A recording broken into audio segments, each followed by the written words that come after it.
Hello and welcome back. I'm Ross from Britain's Hidden History. I try and do a reading every day. At the moment, we're going through old Wirt Sikes' tour around South Wales. He was travelling in sort of 1860s and 70s. Book was published in 1881. Last time we were doing Cardiff. I've kind of skipped through quite a bit of the book. Get a copy yourself, it's great. I got mine on eBay, I think it wasn't too expensive. And we're moving on now after skipping through Caerphilly and Merthyr and a few other places to Caerleon. And the bit I want to mention particularly is about King Arthur gets mentioned in here. And it's kind of a sort of later version, but it all goes back to the Welsh stories originally. And it's quite interesting to hear his view on that. And in the background, keep everyone something to look at. If I can get it all to work, we're going to have some drone footage of the amphitheatre, which also was probably used by King Arthur as his round table. That's how the story goes anyway. So thank you to Dafydd for this. We filmed it ages ago. Finally get to use it. So, page 93. A little further into the past, and we come to that year 508, when Arthur was crowned at Caerleon. Ah, those were gallant days and debonair. What a scene must that have been when they came clanking through the gates of Caerleon, troop after troop of knights armed cap a pie, on horses gaily caparisoned, to attend Arthur's Pentecostal feast. For in procession there came King Lot of Lothian, and of Orkney with 500 knights with him, and King Urias of Gore with 400 knights with him, and King Nurt of Garloth with 700 knights with him. And the glittering cavalcades passed into the city, shaking the ground beneath their horses' iron tread. Also there came to the feast the King of Scotland, with 600 knights with him, and he was but a young man. Also there came to that feast... Play the next one. This will start automatically. Also there came to that feast the King of... Right, we just did him. Also there came to that feast a king that was called the King with 100 knights. But he and his men were passing well beseen at all points. Also the king of Caradog, with 500 knights, and King Arthur was glad of their coming, for he wend that all the knights and kings had come for great love, and for to have done him worship at his feast. Wherefore the king made great joy, and sent the kings and knights great presents.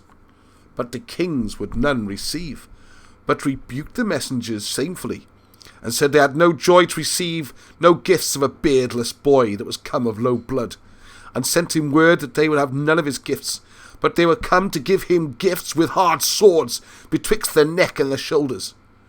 And then there was a glorious fight indeed, and Sir Bandwin, Sir Kay, and Sir Brastias slew on the right hand, on the left hand, that it was marvellous, and always King Arthur on horseback, laid on with a sword, and did marvellous deeds of arms. Would I have been there to see? I rise, and going to the window of mine inn, look out upon the street, in case any knight should by chance be strolling by. No soul is stirring, and if there were, I should find a great contrast between the ideal Welsh knight and the actual one. Still into the dim, backward, and abysm of time to a day when Arthur was unborn, when the very stones of old St. Paul still slept in their unbroken quarries, when Hengist and Horsa were yet in the womb of the future, and Caerleon was the brilliant capital of Britannia Secunda, from the Severn westward to the sea, Constantine the Great its ruler, and the Romans undisputed possessors of the island. Well, Constantine was British, so it makes a bit of a mess of that one. The luxury and splendour of old Rome were here repeated. The theatres were crowded at night with brilliant throngs. Dinners, balls, and routs succeeded each other in unending succession. By day the fashionable drive was over yonder bridge, and through the suburb where the villagers still call Ultra Pontem, out on the road named Julia Strata. The magnificence of Rome was at its height, and its decline in the near future, but peace reigned throughout Britain, and Caerleon shared the luxurious hush of the lull preceding the storm of battles which soon shook the world. One more step backward, and the Roman was a stranger looking with curious eyes on Britain. There was one brave soldier who opposed the advance of the Roman conquerors step by step. This was Caractacus, or Caradog is the Welsh word, king of the fierce Silures, who held his court at Caerleon. London was not yet founded, but Caerleon was the seat of a king. It was not a splendid palace, I fancy. Caradog was not a wealthy monarch, but he was as brave a hero as the world has seen from the days of Joshua and Agamemnon to those of Havelock and Grant. With his handful of the warriors of South Wales, this determined patriot continued for 9 years to harass and oppose the Roman armies. He was captured at last only through the treachery of his wife's mother. The first victim of a mother-in-law so far as we have any record in history. I get on very well with my mother-in-law, by the way. Caradog was sent in triumph to Rome, and as he was led in chains through the eternal city, he gazed about on the splendours which surrounded him, and his thoughts went back to Caerleon. "Alas!" cried he, "how is it possible that a people possessed of such magnificence at home could envy me, a humble cottage in Britain?" Such are a few of the records of this profoundly interesting spot.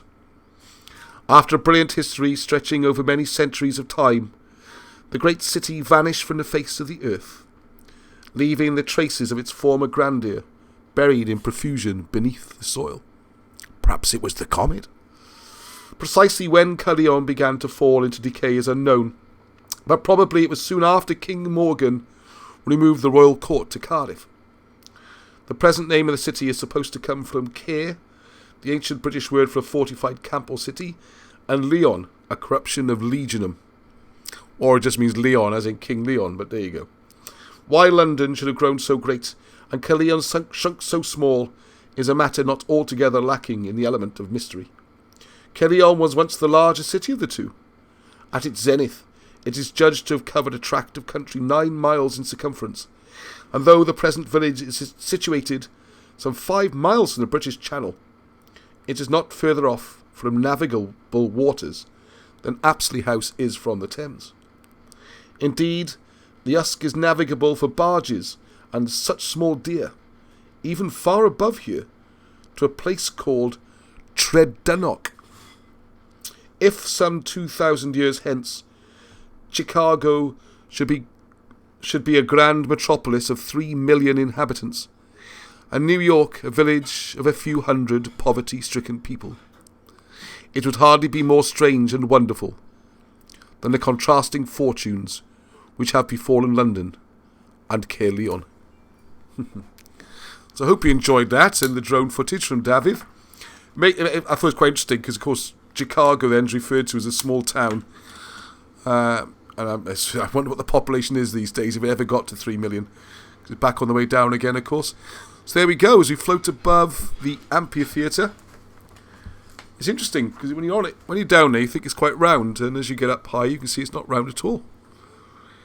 I can see my red coat down there. Fascinating place, because I'm not convinced it's an amphitheatre at all, but that's another discussion for another day. And until then, like I say, we'll try and do a reading every day. Only a couple more from here. Yeah, I might do 1 or 2.